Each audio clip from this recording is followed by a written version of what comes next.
Hey there, health enthusiasts. Today, we're diving into the fascinating world of gut health. Did you know that your gut is home to trillions of microorganisms, collectively known as the microbiome? These tiny creatures play a crucial role in our overall health, from digestion to immunity.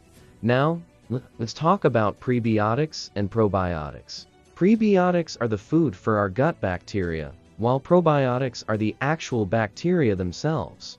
By incorporating both into our diets, we can support a healthy gut ecosystem. Some fantastic sources of prebiotics include onions, garlic, leeks, asparagus, and dandelion greens.